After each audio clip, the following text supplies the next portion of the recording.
Welcome to the Moon in Gemini podcast. I am your witch in residence, April Edwards. This is our astrology for the week of June 29th to July 5th. This week does not begin quietly. On June 29th, we have both a full moon in Capricorn and Mercury retrograding in Cancer. The following day, Mars squares the lunar nodes and Jupiter enters Leo. By the end of the week, Mars moves through a volatile but potentially powerful sequence of aspects to Uranus, Neptune, and Pluto. So the atmosphere changes quickly. The week begins with culmination and reversal, then moves into creative expansion, and it closes with disruption, inspiration, and concentrated force. This is not a week for moving unconsciously. Mars is active, Uranus is involved. Mercury has just stationed retrograde. The nervous system may be carrying more heat than clarity. The central question is, can you respond to change without urgency to make every decision for you? Let's walk through it together. June 29th. We begin the week with a full moon in Capricorn. Full moons illuminate. They reveal what has reached culmination, what has become unsustainable, and what can no longer remain unconscious. Capricorn brings the focus towards responsibility, work, authority, ambition, structure, consequence, and the long-term realities of a life we have built. This lunation may reveal where duty becomes too heavy, where competence has become armor, where the need to remain capable has prevented emotional honesty. It may also show us what has matured, what has become strong enough to stand, what has been built through patience, repetition, and difficult choices. I've recorded a separate episode devoted entirely to the full moon, so I will not be repeating that deeper exploration here. For this week, simply understand that something is reaching visibility. A responsibility may need to be reassessed. A long-term effort may produce a result, or emotional cost of holding together everything may become impossible to ignore. Also on June 29th, Mercury stations retrograde in Cancer. When a planet stations, its symbolism becomes concentrated. Mercury governs thought, communication, schedules, travel, technology, contracts, and the way we interpret information.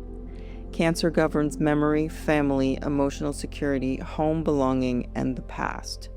During this retrograde, old conversations may return. Family patterns may require review. Memories may surface differently. Plans involving home, care, or emotional commitments may need to be reconsidered.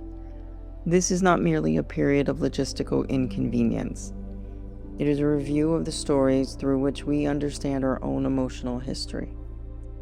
I have also recorded a deep dive into Mercury retrograde in Cancer, where I go into detail on that. But for now, slow down, confirm information, give emotionally charged conversations more time, and remember that what returns is not always asking to be restored. Sometimes it returns so it can be understood differently. June 30th, Mars in Gemini squares the North Node in Pisces. Mars creates movement, pressure, conflict, courage, and urgency. In Gemini, it acts through speech, information, choices, movement, and competing ideas. The North Node in Pisces asks us to move towards intuition, compassion, surrender, spiritual trust, and a deeper tolerance for uncertainty. The square creates tension between mental urgency and intuitive direction. There may be pressure to decide before the path is clear. A conversation may push events forward. Information may arrive that complicates an existing plan. Or you may become aware that the constant mental activity has been preventing you from hearing quieter guidance. Gemini wants more information. Pisces asks whether more information will truly resolve the question. This transit may bring a crossroads, but not every crossroads must be answered immediately. The challenge is to distinguish meaningful action from nervous reaction. That same day, Jupiter leaves Cancer and enters Leo. Jupiter expands whatever it touches. In Leo, it amplifies creative confidence, leadership, self-expression, visibility, joy, generosity, performance, and the desire to leave something meaningful behind. This is a major shift in the collective atmosphere. Jupiter in Cancer expanded themes of home, care, family, emotional protection, and belonging. Jupiter in Leo turns the attention outward. It asks us to create, to lead, to become more visible, to take our talents seriously, and to stop minimizing the parts of ourselves that are ready to participate more fully in the world. But Jupiter can amplify pride, ego, exaggeration, and the hunger for recognition. Visibility can become confused with value. Performance can replace authenticity. Confidence can outrun preparation. I've recorded another separate deep dive to this, so I will keep this brief. The essential question of the transit is, can you build a life capable of sustaining the creative fire you are ready to express? This is not only about shining. Is it about becoming responsible for the light you carry? July 1st. Almost immediately after entering Leo, Jupiter squares Chiron in Taurus. This brings expansion into direct tension with the wound of worth, safety, resources, and embodiment. Jupiter in Leo wants to grow. It wants to create boldly. It wants to be seen. Chiron in Taurus reveals where the body, the financial reality, or the underlying sense of worth does not yet feel secure enough to hold that expansion. This may expose a painful contradiction. You may want greater visibility but fear being judged. You may feel ready to create something larger while questioning whether you deserve the resources required to support it. You may receive an opportunity that activates old insecurity rather than immediate confidence. Or you may recognize how much of your ambition has been built around proving your value. This square can amplify the wound, but amplification also makes the wound easier to see.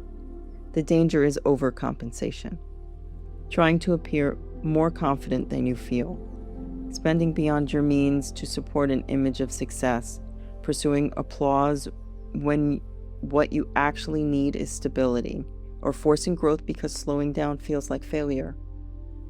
Jupiter in Leo says expand. Chiron in Taurus asks, what will hold the expansion? This is not a command to remain small. It is a demand that growth becomes sustainable. Creativity needs structure. Visibility needs nervous system capacity. Leadership needs integrity. Vision needs material support. The wound may say, I must become extraordinary before I can be valuable.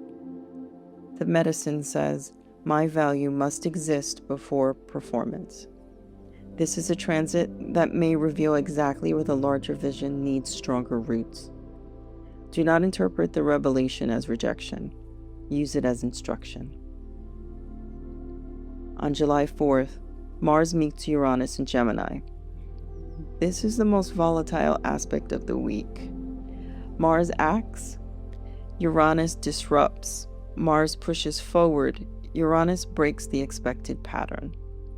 In Gemini, the conjunction operates through communication, information, technology, transport, media, ideas, and the nervous system.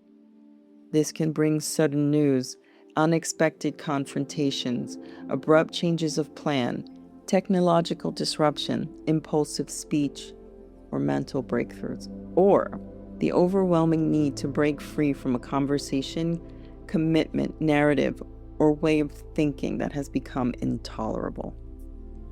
This aspect is electrically charged. It can produce genuine innovation. The mind can see a solution that was previously unavailable. A stagnant project may suddenly move. A conversation may break through months of avoidance, but the same energy can become reckless. The desire for freedom may override judgment. Anger may become immediate. Words may be spoken before their consequences are considered. And because Mercury is retrograde, information may be incomplete. This is not the day to assume the first version of a story is the whole story. Pause before reacting. Be cautious when driving or handling equipment. Back up important information.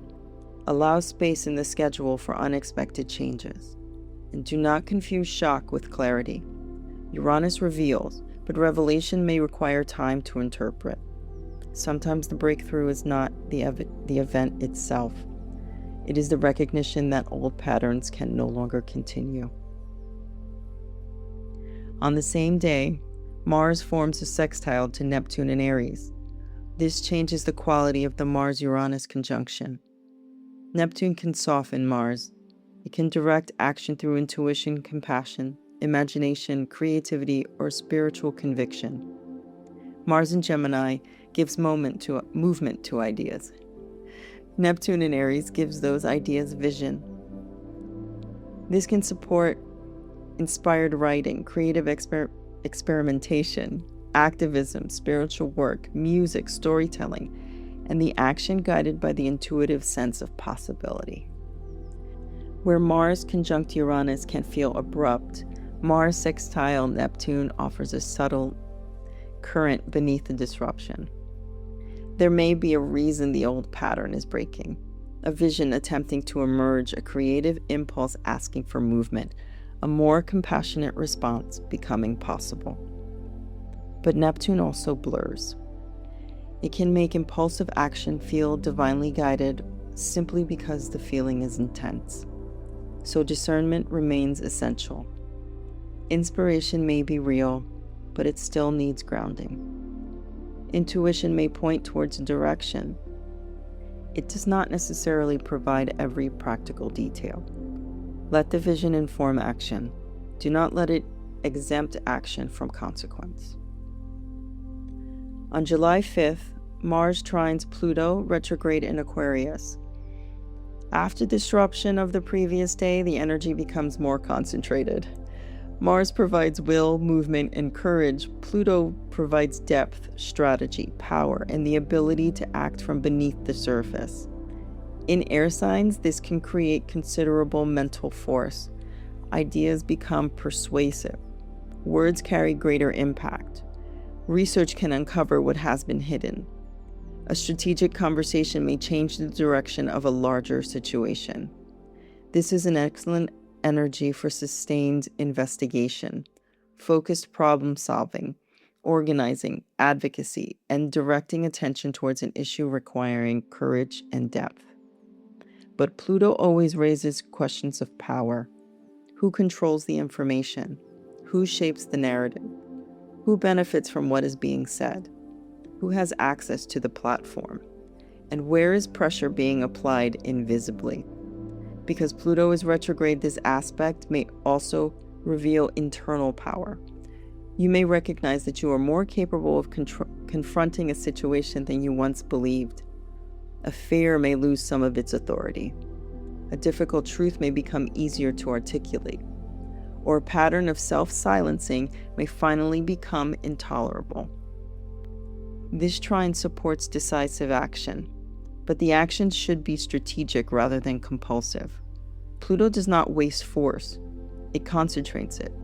Instead of scattering energy across every available conflict, choose the issue that truly matters. Speak where speech can create transformation. Act where action can alter the structure rather than merely release tension. This week begins with culmination and review. The full moon illuminates responsibility, structure, and consequence. Mercury retrograde in Cancer pulls the mind into memory, family, and emotional history. Mars square the North Node creates a crisis of direction. Jupiter entering Leo and beginning a new year-long cycle of creative expansion, visibility, and leadership. Then Jupiter square to Chiron exposes the gap between vision and the capacity to sustain it. By July 4th, Mars and Uranus disrupt the mental field. Mars and Neptune introduce inspiration, and Mars trine Pluto gives the force somewhere deeper to go. The movement of the week is revelation, review, expansion, exposure, disruption, concentration. There is enormous potential here, but the pace is fast and the information may not be complete. Do not allow momentum to become a substitute for discernment. This work grows through word of mouth. If it's been meaningful to you, you can like, share, or subscribe. That's how it reaches the ones who need it.